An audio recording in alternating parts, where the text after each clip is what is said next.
Hey guys, and welcome to my review for The Rings of Power Episode 4, The Great Wave. Well, surprisingly, I actually have some positive things to say this week, as this ended up being my favorite episode so far. Look, I'm just gonna be honest and say I don't think this is a top-level show. Given the budget, maybe my expectations were too high, but since I'm not wild on many of the stories or characters they're giving us, I can't put this show anywhere near the likes of other epic TV masterpieces like early Game of Thrones, Breaking Bad, The Wire, Sopranos, and other triumphs of storytelling. But something happened during this episode that made me appreciate this show in a new light. With many characters and story expectations lowered, and my interest primarily coming from the references and links to the books, I was actually able to enjoy this one a lot more than I expected I would when it started. By the way, I'll be talking about possible spoilers for this series during this review, so be warned. Now, with a great many references to this world's lore in this episode, I'll start with an honorable mention going to Galadriel's Palantir vision scene. They changed quite a bit of the history and abilities of the Palantiri, but I really enjoyed watching the vision of the wave crashing over Numenor, as it immediately brought to mind the ultimate doom of their realm, which in the books fell beneath the waves, similar to the story of Atlantis from which it drew inspiration. As it so happens, after the doom of their island, it became known as Adelante in the Elven tongue, meaning downfall, though I believe Tolkien said this word connection was not intentional and just a happy coincidence. To me, this scene was especially meaningful because of Muriel'S ultimate fate, as in the books, she remained faithful to the Valar all her life, but even so could not escape the doom of Numenor and drowned trying to escape the waters overtaking the island. Another honorable mention goes to Adar in the Orc Camp, as it was a pretty strong introduction to this character, who from the looks of it does seem to be Sauron in a version of his Anatar form. So far, the actor playing the role has impressed me, as I think it has the right mix of mystery, darkness, and intense charisma, even giving a glimpse of possible layers to his character when he shared a moment of tenderness with the orc before ending his suffering. I can't say this for many characters on the show right now, but I'm genuinely looking forward to seeing more of him. Now, for the fifth best moment of the episode, I chose Elrond speaking to Durin after the mine collapsed. I haven't been all that interested in the dwarf scene so far, but I really like this one, largely because Elrond spoke of his father Eärendil, the half-elven hero who sailed to Valinor and brought the Valar into the war against Morgoth. As he said, Eärendil was then made captain of a flying ship to sail across the sky with a Silmaril jewel upon his brow that appeared as a star. But Eärendil did not accomplish this alone, and I hope they eventually mention his mixed-blood wife, Elwing, as she was crucial to the mission, having saved and brought the Silmaril to her husband before journeying beside him to Valinor. Possessing a bloodline even more extraordinary than her husband, she too had a unique fate, allowed to live in Valinor, where she was granted the ability to turn into a white bird, so she could fly into the sky and join her husband whenever she wished.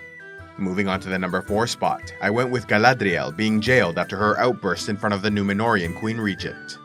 Okay, so this one requires a bit of explanation because, as has happened before with this show, I originally did not like the scene at all. In fact, for about the first 13 minutes of this episode, I was already tearing it apart in my head and dreading another hour of this show.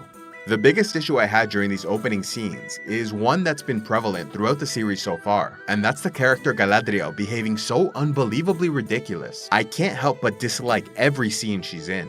Somehow, in addition to lacking any diplomatic training whatsoever, apparently she doesn't even possess a modicum of common sense, despite being thousands of years old, and from a family renowned for their wisdom and diplomacy, with the House of Finarfin trying to stay out of the conflicts between other elven factions, while promoting peace and cooperation.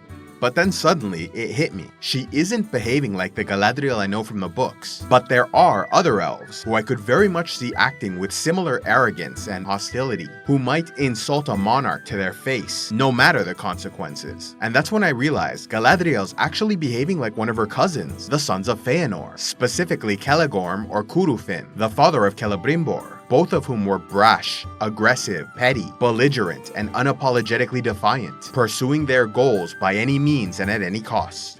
Having taken oaths to reclaim the Silmaril jewels stolen by Morgoth before the dawn of the First Age, the sons of Feanor committed terrible atrocities to fulfill their oath, including 3 separate kinslayings where they murdered fellow elves.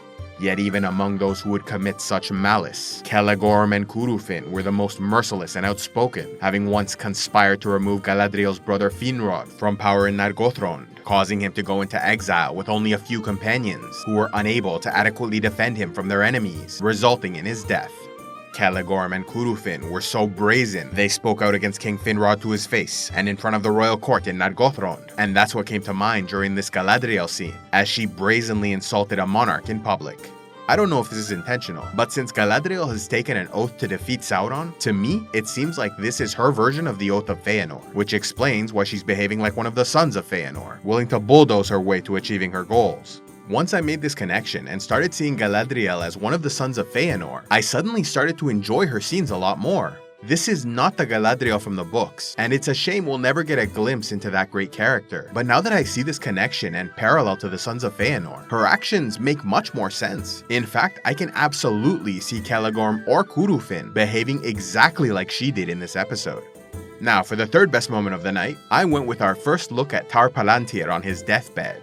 The story of Mideo'S father is one of the more interesting parts of Numenorian history, as what happens in the books is similar to the show, having risen to power during a time when their people were the most powerful realm in the world east of Valinor, and no longer held any affection for the Valar or Elves. Yet Palantir refused to go along with popular opinion, and spent his reign trying to bring his people back to the faith of Eru, even taking the ancient title Tar, meaning royal in Elven, instead of the more recently common Ar, which was king in the language of Numenor. Ultimately failing in his goal, Tar Palantir's influence was largely usurped by his brother, who held more popular anti-Valar views, and this in turn doomed his daughter Miriel, who took power after his death. In the books, Miriel was more open and direct about continuing her father's reforms, even naming herself Tar Miriel, but this then allowed her cousin Pharazôn to gather supporters, usurp power, and force her into marriage, becoming king of their people. For the number 2 spot, I went with a brief conversation between the Sauron supporter and the boy in the Southland refugee camp. This was a surprising scene I absolutely didn't expect, because it reminded me of a little-known story from Tolkien's little-known sequel to The Lord of the Rings, a few pages from an unfinished book called The New Shadow, set a century after the War of the Ring. In this time of peace and plenty, a cult forms worshipping Sauron, and in the story we see a conversation between an elder and a young man, just like in this scene, where one is recruiting the other to join the darkness. In the books, it was the young man convincing the elder, whereas in the show it's the opposite. But the similarities really stood out to me, especially when I heard this one line from the old man. "Have you heard of him, lad? Have you heard of Sauron?" This line is very similar to a line from The New Shadow, when the young man asked the elder, "You have heard then the name of Harumor," with Harumor presumably being the leader of the Sauron cult. I don't know if this connection was intentional, but I absolutely loved spotting it. Now, finally, for the best moment of the episode, I chose the final scene with Queen Regent Miriel alongside Galadriel with the support of Pharazôn, announcing their mission to the Southlands, where they might deal with the threat of Sauron. So, things finally came together with this scene, and I think I understand what they're doing. And if it's going in the direction I think it is, it has the possibility of being a very interesting and compelling storyline. In the books, Numenor had been fighting a defensive war against Sauron for years, with a young Pharazôn earning his fame and wealth as a soldier in this war. Later, when he became king, he gathered a great army to descend upon Middle-earth, defeating and capturing Sauron, finally putting an end to the war. Therefore, I believe the reason Pharazôn was so eager to rouse support for Mideo'S plan was because he's gonna lead their armies to war in the Southlands, thereby gaining a reputation when he eventually defeats Sauron and takes him captive. Sauron will then corrupt and ally with Pharazôn, helping him gain support to overthrow Miriel and take power in Numenor. Once Pharazôn is king, he'll make Sauron his chief advisor, and together they'll spread the cult of Melkor, until the Dark Lord eventually convinces the king to invade Valinor and conquer the Valar, thus bringing about their doom. Since in the books, Sauron already has the One Ring by the time he's taken captive, I'm guessing they're going to be tying all these threads together, as the Forge for the Rings of Power is nearly ready as well. So those were my top 5 moments for the night, and like I said at the beginning, this was my favorite episode so far, with lots of cool references and a few potentially interesting storylines. The biggest reason I gave episode 2 and 3 such low scores was because I honestly found them boring. And for me, any show that can't hold my interest automatically scores a 5 or lower. This episode, on the other hand, managed to keep my attention throughout. There was a moment around the 34-minute mark when I briefly got bored during a Numenor scene, but they actually managed to get my attention back almost immediately, which already puts this episode miles above the last 2. And while I still don't think this show comes anywhere near a top-level production, I was able to enjoy this episode for what it was, and so I'll give it a 7 out of 10. Although this is the same score I gave episode 1, looking back on it now, I think I was a bit too generous. And if I could go back, I would probably change my score to a 6 out of 10. And that's why I feel relatively comfortable giving this one a solid 7. And now I even have a small ray of hope that this show could get better.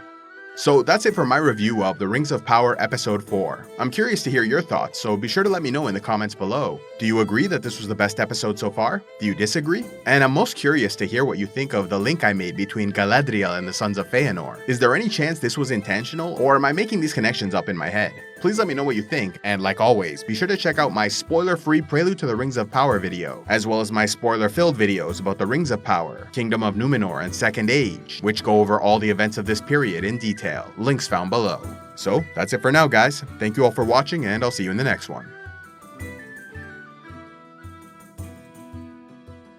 A special thanks to all those who contribute to CivilizationEx. If you'd like to help the channel, be sure to give a like, leave a comment, subscribe, and check out the links below, or else go to patreon.com/CivilizationEx, where you can gain early access to videos, vote on future content, and watch the Patreon-only series, Heroes of Lore and Legend.